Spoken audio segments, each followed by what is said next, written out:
आपका cell cycle cell division की शुरुआत अभी, है ना। देखने में चैप्टर काफी छोटा है, एनसीईआरटी में महज 10 पेज का चैप्टर है, लेकिन हर साल वेटेज अगर आप देखें तो बढ़ती जा रही है। बहुत खतरनाक वेटेज है और बहुत सिंपल चैप्टर है, because cell division is something that you always talk of. चाहे आप प्लांट किंगडम में डिस्कशन कर रहे हो, चाहे आप जूलॉजी में डिस्कशन कर रहे हो, कहीं ना कहीं आपका सेल डिवीजन की बात आती ही आती है। तो ये जो चैप्टर है ना, ये कहीं ना कहीं आपका कोर बनाता है, साइटोलॉजी आपका कोर बनाती है कंप्लीट बायोलॉजी के लिए। तो यहां पर हम लोग कुछ क्वेश्चंस ऐसे होंगे जिनमें पोल लेंगे, डोंट वरी, है ना। और कुछ क्वेश्चंस ऐसे होंगे जो हम धड़ाधड़ सॉल्व कर रहे होंगे बढ़िया तरीके से।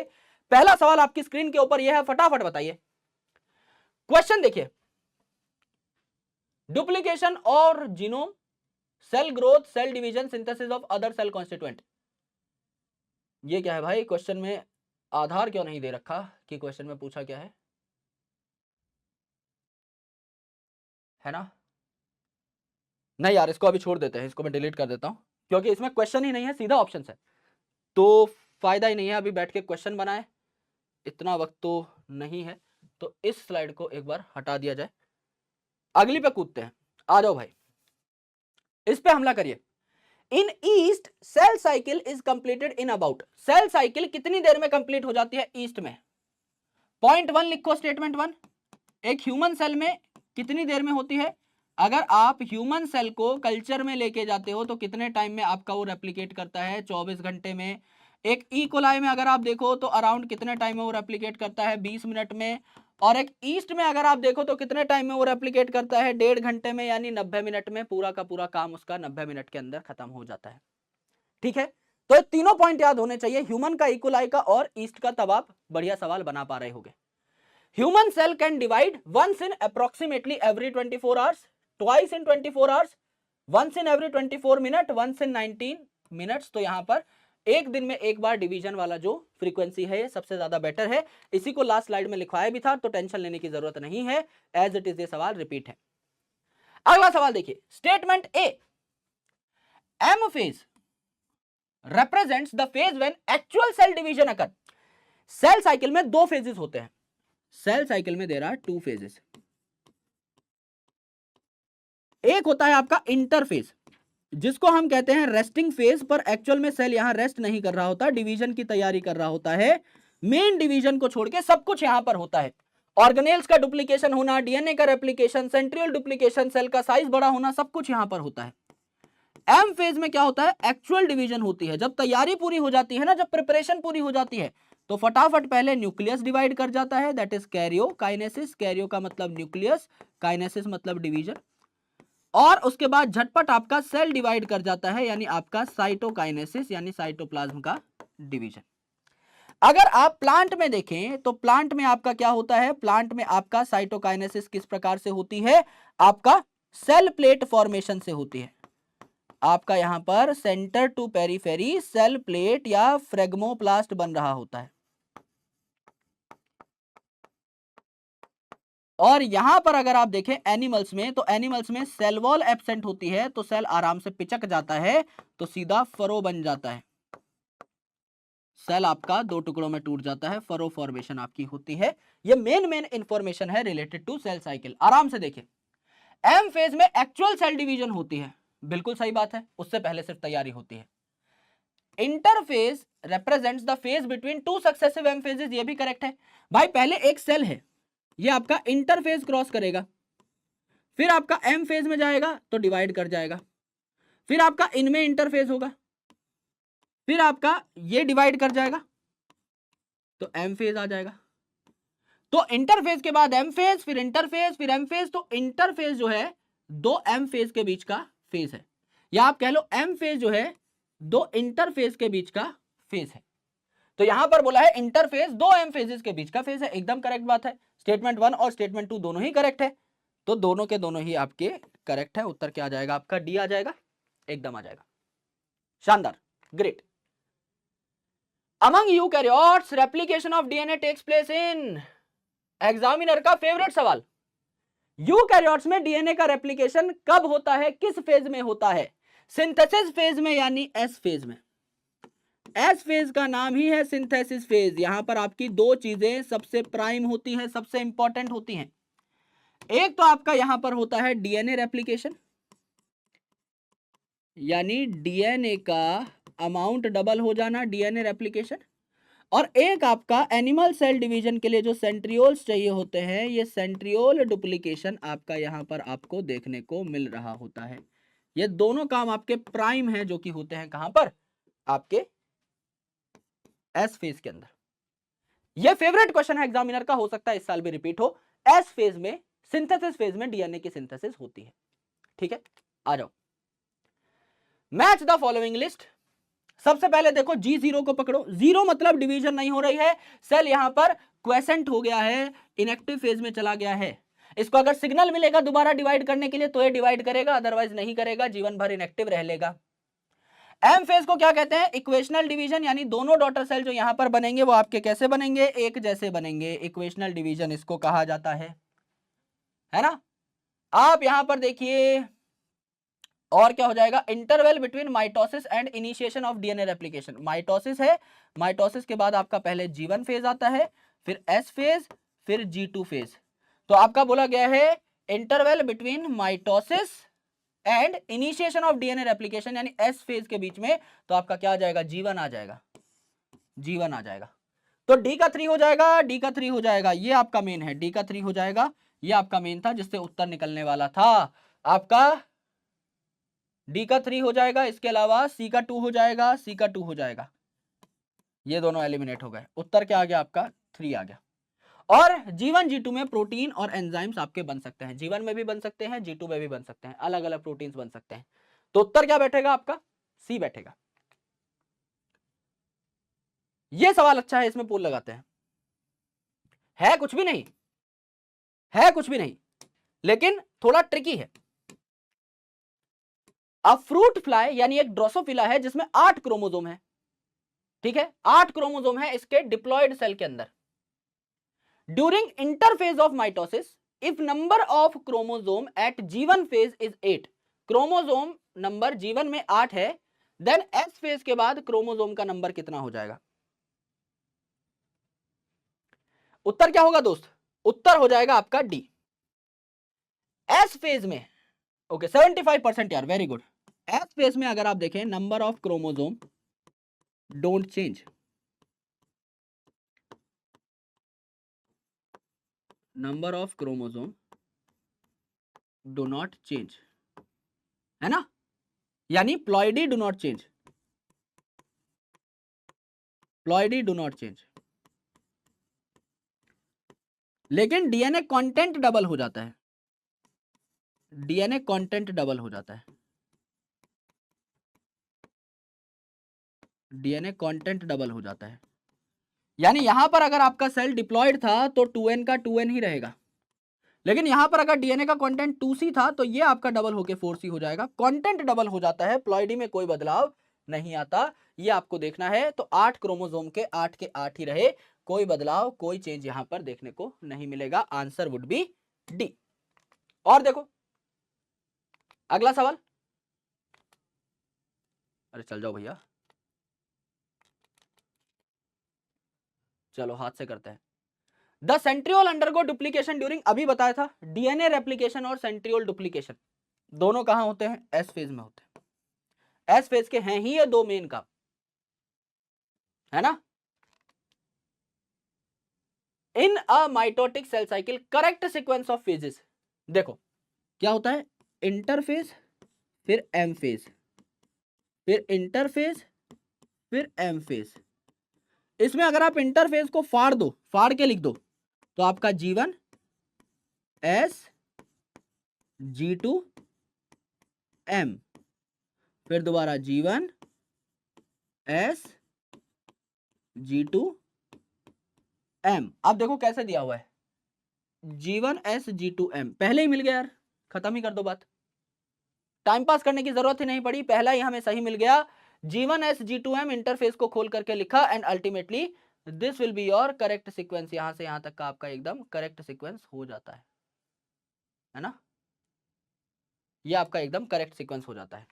आ गया ये, identify the correct statement with regard to G1 phase, gap 1 phase के बारे में सही बात आपको बतानी है। Reorganisation of all cellular component take place. Reorganisation, सारी चीजों का बंटवारा हो रहा है, और बंटवारा जब होता है तो फिल्मों में भी, हिंदी फिल्मों में भी ड्रामा क्रिएट होता है। दोनों साइड की पार्टीज अपना अपना सामान मांग रही होती हैं और दोनों चाहती हैं कि उनको ज्यादा से ज्यादा मुनाफा हो, और इस चक्कर में होता है कलेश, है ना। तो यहां पर कलेश किस टाइम पे होगा? मोस्ट ड्रामेटिक फेज कौन सा है? मोस्ट ड्रामेटिक फेज कौन सा है? एक्चुअल माइटोसिस, जहां पे सच में डिवीजन हो रहा है, सच में बंटवारे की बात हो रही है। तो रीऑर्गेनाइजेशन किस दौरान होगी? मोस्ट ड्रामेटिक फेज यानी एम फेज के दौरान। उससे पहले मारधाड़ केस कलेश नहीं होगा। Cell is metabolically active, active रहता है क्या जीवन में? बिल्कुल एक्टिव रहता है। ग्रोज यानी साइटोप्लाज्मिक इंक्रीज होता रहता है, बिल्कुल होता रहता है, but does not replicate it's DNA, replication S phase में होता है, जीवन में नहीं। तीनों ही बातें करेक्ट हैं, यानी हमारा उत्तर आ गया है।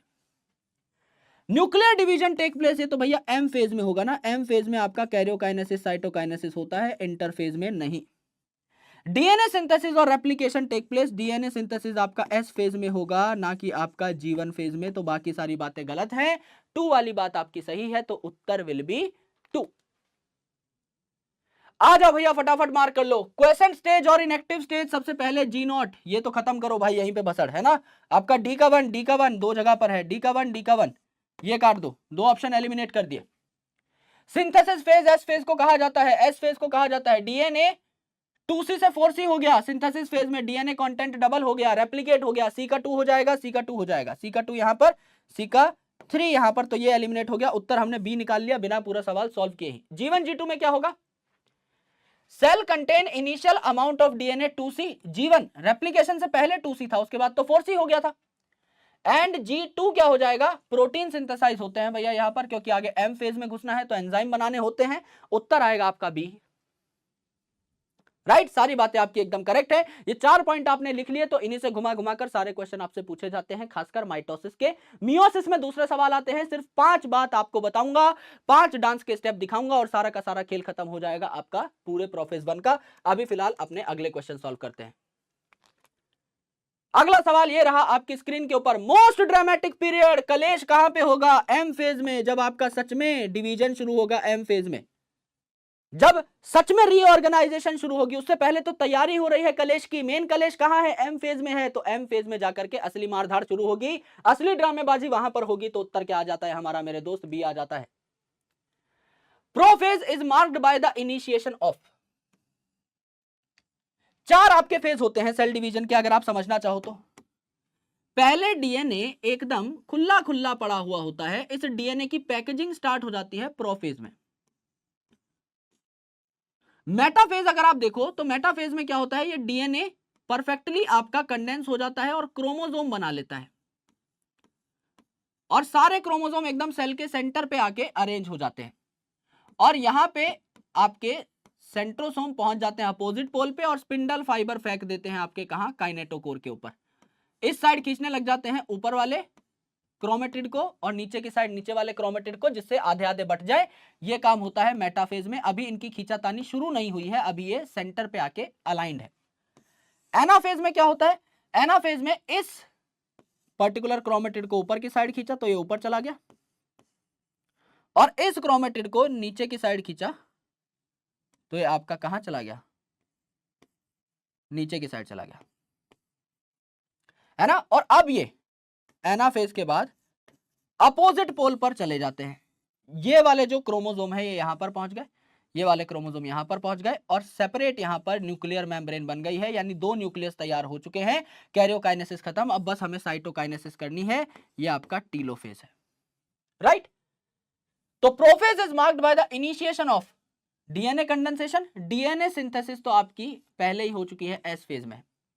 डी कंडेंसेशन भाई पैक करना है, खोलना नहीं है, डी कंडेंसेशन नहीं करनी, कंडेंसेशन करनी है क्रोमोसोमल मटेरियल की। सेंट्रियोल डुप्लीकेशन तो आपका पहले ही एस फेज में हो चुका है। तो उत्तर क्या था? ये तो इतनी डिटेल खामखा ही बताई, आराम से आपका क्या था?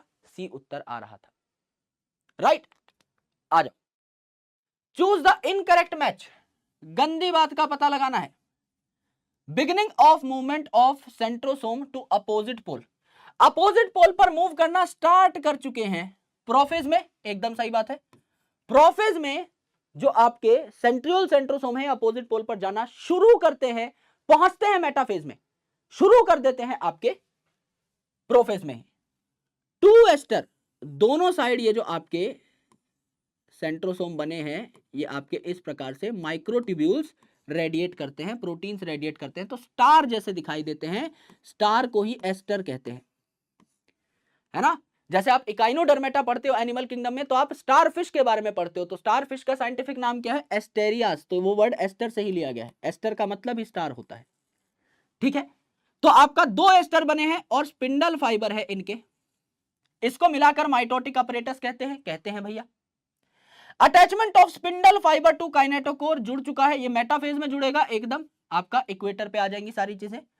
Chromosome move to opposite pole, opposite pole पर मूव होना, खींचातानी कहां शुरू होती है, एनाफेज में शुरू होती है, ना कि मेटाफेज में, तो उत्तर आपका क्या आ जाएगा, डी आ जाएगा।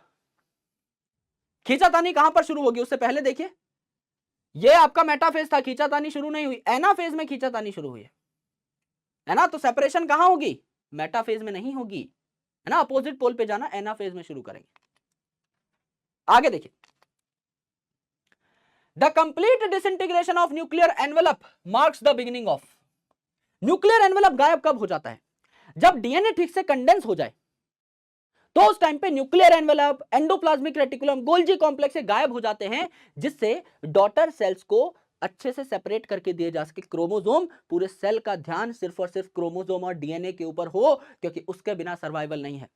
डॉटर सेल की मौत नहीं हो जाएगी अगर एक माइटोकॉन्ड्रिया कम पहुंच जाएगा, तो डॉटर सेल मर नहीं जाएगी अगर एक क्लोरोप्लास्ट कम पहुंच जाएगा, तो लेकिन डीएनए में अगर जरा सी भी म्यूटेशन हुई, क्रोमोसोम की एक आर्म भी कम ज्यादा हो गई, तो आपको ऐसी बीमारी हो जाएगी कि आपके सर्वाइवल के वांदे हो जाएंगे। इसीलिए इट इज वेरी इंपॉर्टेंट कि जब सेल डिवाइड कर रहा हो तो सेल का prime focus distribution of chromosome, distribution of DNA के ऊपर हो, किसी और ऑर्गेनेल के ऊपर नहीं। तो प्रोफेज के एंड में आपका ये न्यूक्लियर एनवेलप वगैरह सब गायब हो जाता है, तो प्रोफेज के एंड में गायब हो रहा है, तो बिगिनिंग किस फेज की हो रही है प्रोफेज के बाद, उसके बाद मेटाफेज की हो रही है, प्रोफेज के बाद मेटाफेज। यानी अगर प्रोफेज के एंड में गायब हो चुकी है न्यूक्लियर एनवेलप, इसका मतलब मेटाफेज शुरू होने वाला है, यही हमको पूछा गया है, तो metaphase will be the right answer. आगे देखो भाई, read the statement and identify them as true and false, इतनी सारी स्टेटमेंट है, तब तक पोल ही मार्क कर लो, करेक्ट ऑप्शन बताना है ट्रू एंड फॉल्स के हिसाब से। Splitting of centromere takes place during anaphase, anaphase में जो क्रोमोसोम है इसकी जो क्रोमेटिड्स हैं सेपरेट हो जाती हैं और सेंट्रोमेयर बीच में से फट जाता है, क्योंकि 2 बराबर टुकड़े करने हैं, तो ये तो ट्रू बात है। During metaphase of mitosis, each chromatid of chromosome remain connected to pole of its side by spindle fiber. During metaphase of mitosis, metaphase के दौरान each chromatid of chromosome, है ना, क्रोमोसोम की हर chromatid remain connected to poles of its side by spindle fiber, एकदम सही बात है। Spindle fibre इनको अटैच कर लेते हैं और ये एकदम सेंटर पे पाए जाते हैं मेटाफेज में। Nucleolus, Golgi complex, ER reform during end of prophase, नहीं, ये गायब हो जाते हैं। रिफॉर्म कब होते हैं, टीलोफेज में, जब डिवीजन हो जाती है उस टाइम पर। प्रोफेज के एंड में तो ये गायब होते हैं, तो ये आपकी फॉल्स है। In animal cell cytokinesis is carried out by furrow formation, क्योंकि सेल वॉल नहीं होती तो फरो बनता है। प्लांट में सेल वॉल होती है तो सेल प्लेट या फ्रेगमोप्लास्ट बन रहा होता है, तो ये बात ट्रू है। तो true true false true, true true false true, true true false true, उत्तर क्या आ जाएगा, बी आ जाएगा, उत्तर भी आ जाएगा। 80% यार, कमाल ही कर दिया। अगर इस क्वेश्चन में आप 80% ला पा रहे हो, you have a good preparation, है ना। इसका मतलब जूलॉजी में कबाड़ा है आपका बस। मास्टरों ने ठीक काम नहीं किया यहाँ पे, नहीं। नहीं भाई, मजाक कर रहा हूँ, है ना। वहां पे आप 98% मार रहे थे 1-2 क्वेश्चन में। चलो भाई चलो, नहीं नहीं, अच्छा कर रहे हो सच में, है ना। चलो भाई साहब आगे बढ़ते हैं। Which one of the following never occurs during mitotic cell division? Mitosis में इनमें से क्या कभी नहीं होता, है ना। Which one of the following will never occur? Coiling and condensation of chromatids, condensation तो करनी है डीएनए की। Spindle fibre attach to kinetochore, खींचातानी के लिए। Movement of centriole towards opposite pole, prophase में ही हो जाता है। पेयरिंग ऑफ होमोलोगस क्रोमोसोम, ये होमोलोगस क्रोमोसोम की पेयरिंग, अलग अलग कॉम्बिनेशंस बनना, ये किसकी बात हो रही है, ये मियोसिस की बात हो रही है। मियोसिस जो आपके अंदर गैमीट तैयार करता है, उन गैमीट्स में जेनेटिक रिकॉम्बिनेशन होना, क्रॉसिंग ओवर होना बहुत जरूरी है, जिससे कि एक गैमीट मदर सेल जब 4 गैमीट बनाए तो चारों गैमीट्स डिफरेंट हो, आप अगली जनरेशन में कुछ वेरिएशंस इंपार्ट कर रहे हो। यहां जो माइटोसिस में दोनों सेल्स बनती हैं, दोनों डॉटर सेल, वो अपने पेरेंट की एग्जैक्ट रेप्लिका होती हैं, इनमें कोई भी चेंजेस, कोई भी वेरिएशन नहीं आते। तो यहां पर ये वाला जो मुद्दा है, पेयरिंग वाला, क्रॉसिंग ओवर रिकॉम्बिनेशन वाला, ये कहीं भी स्टैंड नहीं करता। तो ultimately this is not the right answer. आ जाओ भैया, select the incorrect statement with reference to mitosis. Mitosis के बारे में गंदी बात बतानी है। Splitting of centromere occurs at anaphase, centromere के टुकड़े हो जाते हैं, क्रोमेटिड सेपरेट हो जाते हैं जब खींचातानी होती है, सही बात है। All the chromosome lie at equator at metaphase, सारे क्रोमोसोम सेंटर पे आके खड़े हो जाते हैं मेटाफेज के दौरान, एकदम सही बात है। Spindle fibre attach to centromere of chromosome, नहीं भैया, सेंट्रोमियर के ऊपर एक प्रोटीन की डिस्क लगी होती है जिसको हम क्या कहते हैं, काइनेटोकोर कहते हैं, जिसके ऊपर स्पिंडल फाइबर अटैच होते हैं। तो ये हमारा आंसर हो गया। क्रोमोसोम डीकंडेंसेस एट टीलोफेज, भाई आराम से आपका काम हो गया, तो दोबारा से कच्चे बनियान में बैठ जाओ। जब कुछ काम नहीं होता, किसी शादी ब्याह बर्थडे पार्टी में नहीं जाना होता, तो मस्त घर पे अरमानी कच्चा पहन के बैठे होते हैं। लेकिन जब पता लगता है कि हाँ भाई किसी इवेंट में जाना है, तो तब की तब पैंट डाली, जूते डाले और काम धंधे पे निकल पड़े। लेकिन घर आने के बाद तो दोबारा अपनी शाही पोशाक में ही सोना है। तो यहां पर जब सेल डिवीजन कंप्लीट हो जाए तो पता लग जाता है कि हाँ भैया अब हुल्ले हुल्लारे, हुल्ले हुल्ले करने का वक्त आ चुका है, अब बस एकदम घर आके सोना ही है चद्दर तान के। तो यहां पर उत्तर क्या हो जाता है, 3 हो जाता है भाई, है ना। चलो, ये सवाल बहुत शानदार है, पीवाईक्यू का सवाल है, और इसमें मुझे लगता है कि मुझे पोल देना चाहिए। फटाफट मार्क कर दीजिए इस पोल को, आराम से देखिए। एनाफेज प्रमोटिंग कॉम्प्लेक्स, एक ऐसा कॉम्प्लेक्स, एक ऐसा प्रोटीन जो एनाफेज को प्रमोट करता है, is a protein degradation machinery necessary for proper mitosis of animal cell. If APC is defective, अगर एनाफेज प्रमोटिंग कॉम्प्लेक्स डिफेक्टिव है इन ह्यूमन सेल, तो कौन सी चीज हो जाएगी, chromosome will not condense, condensation का और एनाफेज का कोई लेना देना नहीं है। Chromosome will be fragmented, stability of chromosome और एनाफेज का कोई लेना देना नहीं है। Chromosome will not segregate, anaphase में क्रोमोसोम सेग्रीगेट होते हैं, अगर एनाफेज प्रोमोटिंग कॉम्प्लेक्स नहीं ठीक से तैयार हुआ तो ये सेग्रीगेटिंग रुक जाएगी। Recombination of chromosome arm will अगर, रिकॉम्बिनेशन आप माइटोसिस में बोलते ही नहीं हो। अल्टीमेटली आंसर है सी, है ना। तो आप अगर देखोगे तो एनाफेज जो है आपका बेसिकली थोड़ा हॉल्ट हो जाएगा, एनाफेज प्रमोटिंग कॉम्प्लेक्स को अगर आप नुकसान पहुंचाओगे तो। आगे देखो, during which of the given phases homologous chromosome separate while sister chromatids remain associated in their centromere. आराम से देखिए, during which of the given phases homologous chromosome separate, homologous chromosome separate कर गए हैं, while sister chromatid remain associated with their centromere. यानी ये एक chromosome है, ये एक क्रोमोसोम है, आपसे बोला गया है ये एक क्रोमोसोम पूरा का पूरा इधर चला गया, ये एक क्रोमोसोम पूरा का पूरा इधर चला गया। इन क्रोमोसोम्स का बंटवारा नहीं हो रहा है, इनके टुकड़े नहीं हो रहे हैं, इनके टुकड़े नहीं हो रहे, राइट, ये आपसे बोला गया है, सिंपल। तो ये कब होता है, ये आपका एनाफेज 1 में होता है, ये आपका एनाफेज 1 में होता है। एनाफेज 1 में सबसे पहले ये दोनों होमोलोगस क्रोमोसोम सेपरेट होंगे, एनाफेज 2 में फिर इनमें फर्दर बंटवारा होगा 4 सेल बनाने के लिए, तब ये फटेंगे। तो एनाफेज 1 में आपका ये काम हो रहा होता है जो हम अभी कह रहे हैं। एनाफेज 2 में फिर ये भी दो दो टुकड़ों में फट जाएंगे, फिर आपका सेंट्रोमियर स्प्लिट होगा, फिर आपका ऊपर वाली और नीचे वाली क्रोमेटिड सेपरेट होगी, किसमें, एनाफेज 2 में, अभी नहीं होगी, करेक्ट। आगे देखो, अब बाइवेलेंट इज, आराम से समझिए बाइवेलेंट क्या है। आपके पास टोटल 46 क्रोमोसोम्स हैं इन योर सेल, पर एक्चुअल में अगर आप देखें, कंसेप्ट को अगर आप समझें, तो आपके पास 23 क्रोमोसोम्स की दो दो कॉपीज हैं। यानी आप या तो ये कह लीजिए कि आपके पास 46 शूज हैं, या आप ये कह लीजिए कि आपके पास 23 पेयर ऑफ शूज हैं। तो आपके पास 23 क्रोमोसोम आते हैं आपकी मदर से, जो कि है क्रोमोसोम नंबर 1 2 3 4 5 6 7 8 9 10 अप टू 22, और वहां से आता है एक्स क्रोमोसोम। और आपके फादर से भी आपके पास आते हैं क्रोमोसोम नंबर 1 2 3 4 5 6 7 8 9 10 22 तक, और आता है एक्स या वाई क्रोमोसोम। अगर आप लड़का है तो वाई, लड़की है तो एक्स। तो यहां पर क्या हुआ, मेरे पास क्रोमोसोम नंबर 1 की दो कॉपीज हैं, एक मेरे पास आई माता जी से, एक मेरे पास आई पिताजी से। ये दोनों कॉपीज क्रोमोसोम नंबर 1 की ही तो हैं, तो ये दोनों एक जैसी हैं, तो इनको क्या बोला? होमोलोगस बोला। होमो मतलब सेम, है ना, होमोलोगस बोला। तो ये दो क्रोमोसोम जब साथ में जुड़ जाते हैं तो इसे क्या कहते हैं? बाइवेलेंट कहते हैं। और इनमें क्रोमेटिड टोटल कितने हैं? ये क्रोमेटिड, ये क्रोमेटिड, ये क्रोमेटिड, ये क्रोमेटिड, क्रोमेटिड टोटल 4 है, 4 क्रोमेटिड है। और 4 को अंग्रेजी भाषा में क्या कहते हैं? टेट्रा कहते हैं, तो इसे टेट्राड भी कहते हैं। तो बाइवेलेंट को ही टेट्राड कहते हैं। दो पूरे पूरे क्रोमोसोम हैं तो 2 का मतलब बाय, और 4 क्रोमेटिड है तो 4 का मतलब टेट्रा। तो बाइवेलेंट और टेट्राड एक ही बात है। यहां पर देखिए, bivalent is pair of non homologous chromosome. भाई मैं एक जूता एक 8 नंबर का और दूसरा 12 नंबर का थोड़ी पहनूंगा, मुझे तो होमोलोगस क्रोमोसोम में ही पेयरिंग करनी है, दोनों बराबर होने चाहिए। The complex formed by a pair of synapsed homologous chromosome, सत्यवचन, फॉर्म्ड ड्यूरिंग पकाइटिन, है ना। तो आपका जाइगोटिन के दौरान साइनेप्स बन जाता है, पकाइटिन के दौरान नहीं। ज्यादा बेहतर दिखता है ये पकाइटिन में है, लेकिन बन जाता जाइगोटिन में है। More clearly visible at zygotene, नहीं भैया, मोर क्लियरली विजिबल एट पकाइटिन, अभी तो बताया, है ना।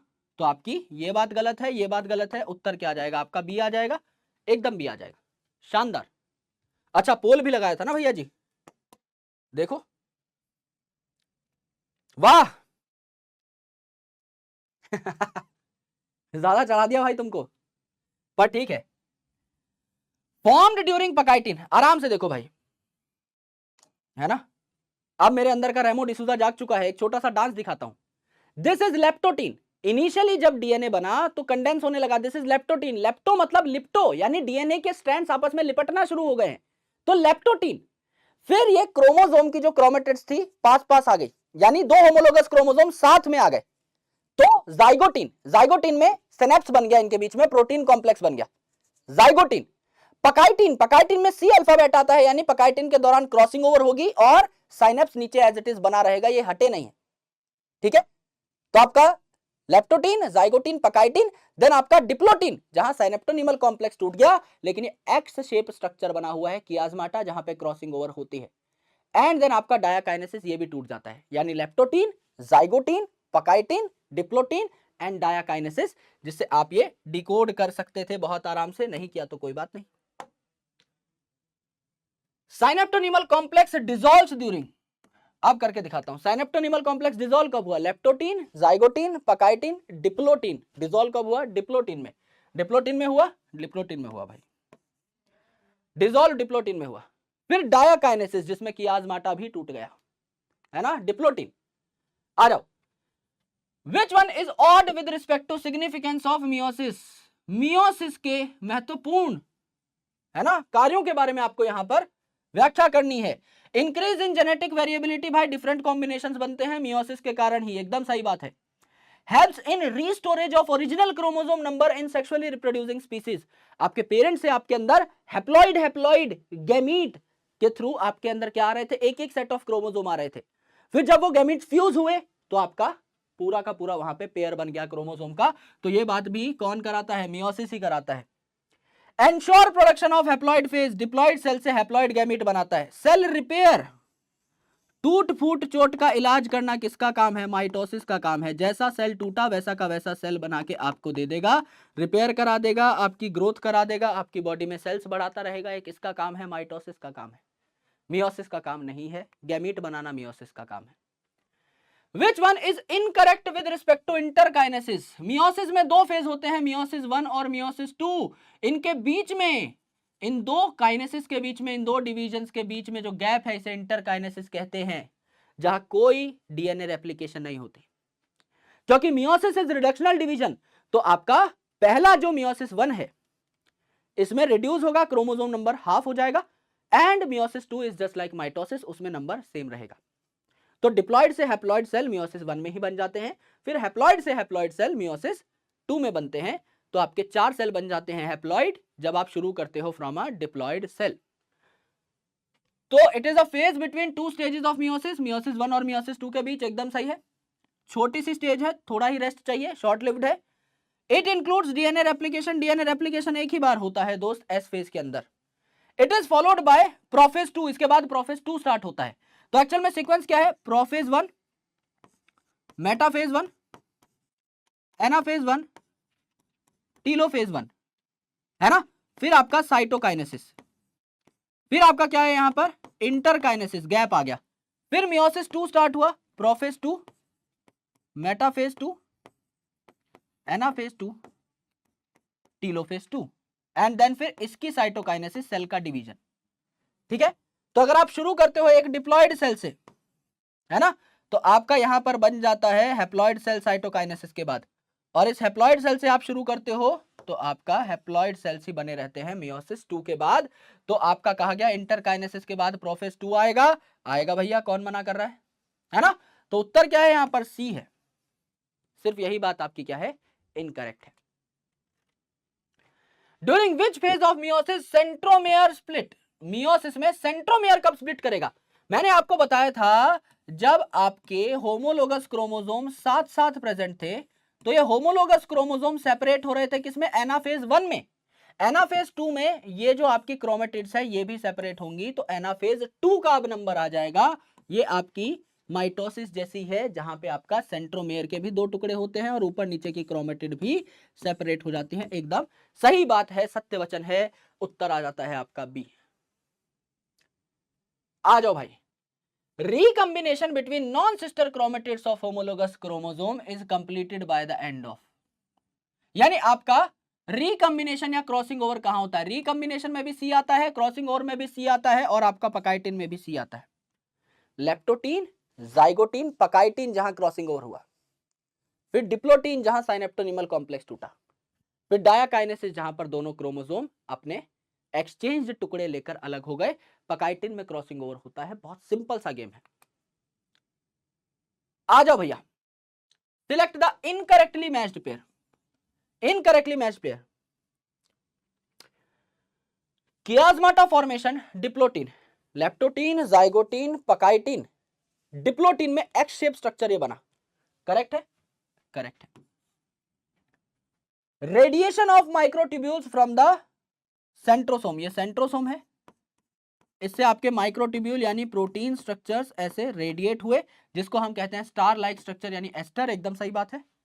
जी naught phase, cell exit the G one phase, है ना, कई सेल आपके जीवन फेज को एग्जिट कर जाते हैं और इनएक्टिव हो जाते हैं, क्वेसेंट फेज में चले जाते हैं, इनको सिग्नल मिलता है तो दोबारा एंटर कर जाते हैं जीवन के अंदर ही, तो सही बात है।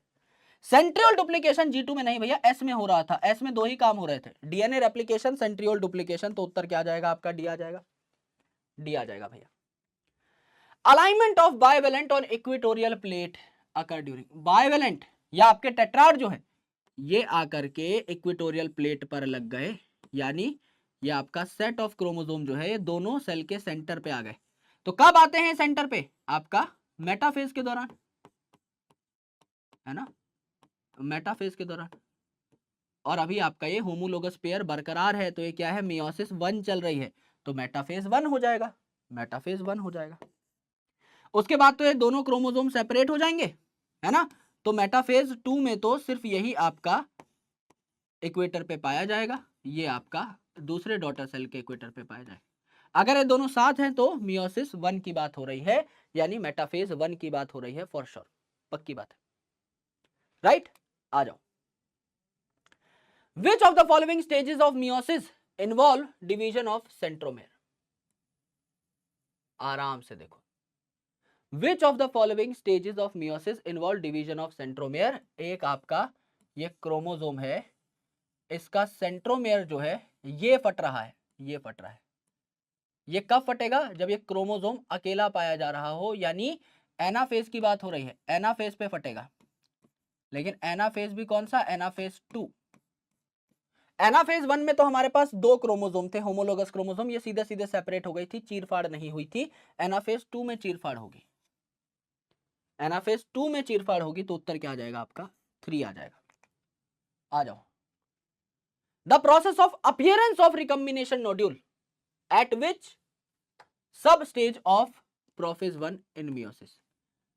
Process of appearance of recombination nodule, recombination कहां पर होती है, recombination C, combination C, crossing over कहां पर हो रही थी, leptotene, zygotene, pachytene, recombination nodule बन रहा था, है ना।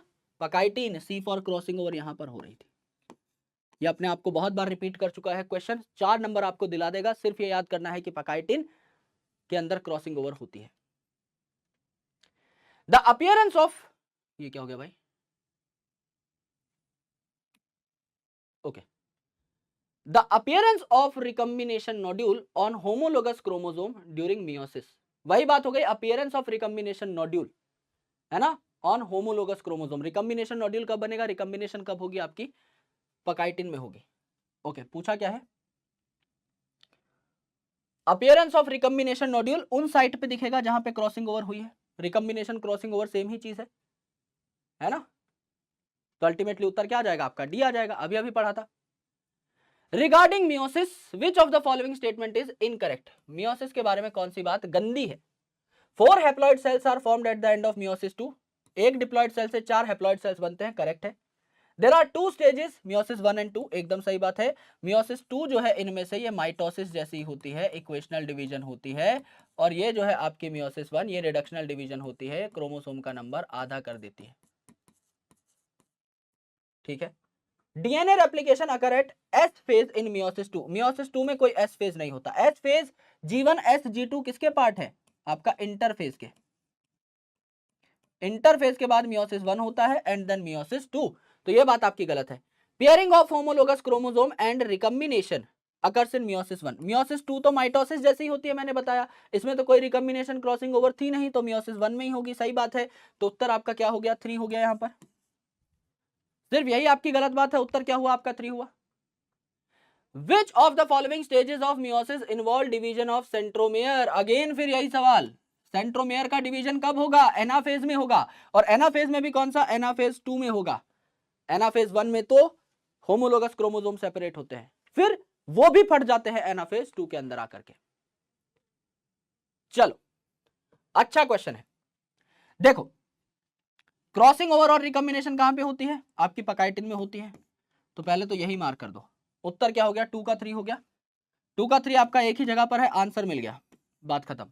पर फिर भी और देखते हैं, जाइगोटीन, Z का मिरर इमेज बनाओ, S दैट इज साइनेप्स यहां पे होता है, साइनेप्स, सीधा सीधा 4 नंबर लाने का जुगाड़ बता रहा हूं, एज इट इज याद करके चले जाओ, समझने का तो अभी सीन है नहीं, तो 1 का क्या हो जाएगा, 4 हो जाएगा, 1 का 4 हो जाएगा, ठीक है। Diplotene and diakinesis, leptotene, zygotene, pachytene, diplotene X shape chiasmata बना, और डायकाइनेसिस कियाज्माटा भी टूट गया, है ना।